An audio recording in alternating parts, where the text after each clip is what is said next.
Assalamualaikum warahmatullahi wabarakatuh. Perkenalkan, nama saya Muhammad Taufik Ramadan dengan NIM 333240158. Dan saya dari kelompok 14. Di sini saya akan menjelaskan mengenai tugas mingguan dari tutorial statistika 2 pada modul ke-2 tentang uji hipotesis. Oke, kita masuk ke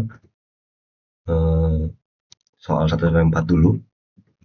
Pertama, di sini ada jelaskan apa yang dimaksud dengan uji hipotesis secara sederhana. Jadi, uji hipotesis adalah metode dalam statistika inferensial untuk menguji kebenaran suatu dugaan atau pernyataan tentang populasi menggunakan data sampel, sehingga dapat ditarik kesimpulan apakah dugaan tersebut diterima atau ditolak. Yang kedua, sebutkan dan jelaskan langkah-langkah dalam melakukan pengujian hipotesis. Jadi pertama itu kita merumuskan si hipotesisnya sendiri, yaitu dengan cara menentukan hipotesis 0 dan hipotesis alternatif atau H1 sebagai dasar pengujian. Yang kedua gitu kita menentukan taraf signifikansi atau alfanya nih.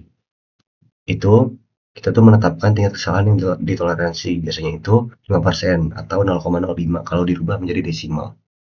Yang ketiga itu memilih jenis uji statistik. Menentukan metode uji yang sesuai, misalnya uji Z, uji T berdasarkan jenis data dan tujuan analisis.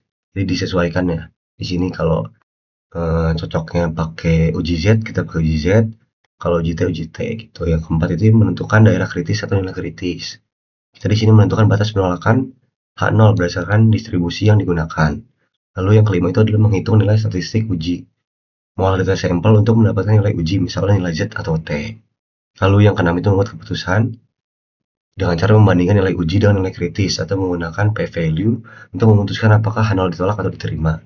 Yang ketujuh itu kita dapat menarik kesimpulan, yaitu menyimpulkan hasil pengujian dalam konteks permasalahan yang diteliti.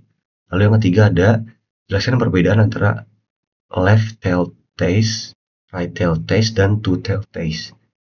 Jadi perbedaan itu ada pada arah pengujian dan bentuk hipotesis alternatifnya. Two tail test digunakan ketika ingin menguji apakah suatu nilai berbeda dari nilai tertentu, tidak sama dengan, sehingga daerah penolakan berada di kedua sisi distribusi. Left tail test digunakan jika hipotesis alternatif menyatakan nilai lebih kecil, sehingga daerah penolakan berada di sisi kiri. Sedangkan right tail test digunakan jika hipotesis alternatif menyatakan nilai lebih besar, dengan daerah penolakan di sisi kanan. Oke, lanjut ke nomor 4. Berikan 2 contoh pengaplikasian uji hipotesis dalam kehidupan sehari-hari. Nah, di sini ada 2 contohnya. Yang pertama itu uji kualitas produk, misalnya minuman kemasan. Jadi, sebuah perusahaan mengklaim isi minuman adalah 500 ml. Jadi, H0 rata-rata isi itu adalah 500 ml dan H1-nya rata-rata isinya itu 500 ml, tidak sama dengan 500 ml. Diambil beberapa sampel botol lalu diuji. Kalau hasilnya beda signifikan, berarti klaim perusahaan bisa ditolak. Ini contoh nyata karena dipakai di industri buat kontrol kualitas. Yang kedua, efektivitas metode belajar. Seorang mahasiswa mau tahu apakah belajar metode baru bikin nilai lebih tinggi atau enggak. Jadi H0 itu metode baru tidak meningkatkan nilai atau sama saja. Yang H1-nya itu metode baru meningkatkan nilai. Lalu ini hasilnya bakal dibandingkan sebelum sama sesudahnya pakai metode itu. Kalau naik signifikan berarti metode tersebut efektif. Kalau enggak berarti tidak efektif. Hal ini sering dipakai untuk diprediksikan sama eksperimen sederhana. Lanjut nomor 5. Ini kita bakal kerjain di RStudio. Sebuah perusahaan produsen gula pasir menetapkan bahwa berat rata-rata isi bersih produknya adalah 1000 gram per kemasan. Untuk mengevaluasi kestabilan proses pengemasan, diambil 36 kemasan secara acak. Dari hasil penimbangan diperoleh rata-rata berat sampel 1020 gram. Berarti kan lebih 20 gram nih. Kita buat standar deviasi populasi sebesar 60 gram. Dengan tingkat signifikansi 5%, ujilah apakah berat rata-rata kemasan gula pasir tersebut berbeda dari standar perusahaan.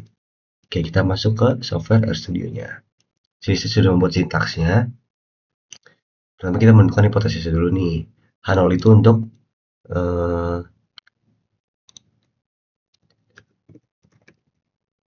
H0 itu untuk produk gula pasir memiliki berat rata-rata 1000 gram dan H1-nya itu produk gula pasir tidak memiliki berat rata-rata 1000 gram.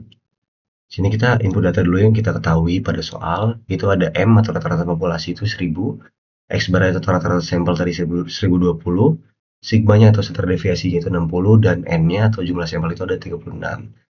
Sini kita akan mencari nilai statistik ujinya dengan rumus Z sama dengan X bar min M dibagi dengan sigma akar kuadrat dari N.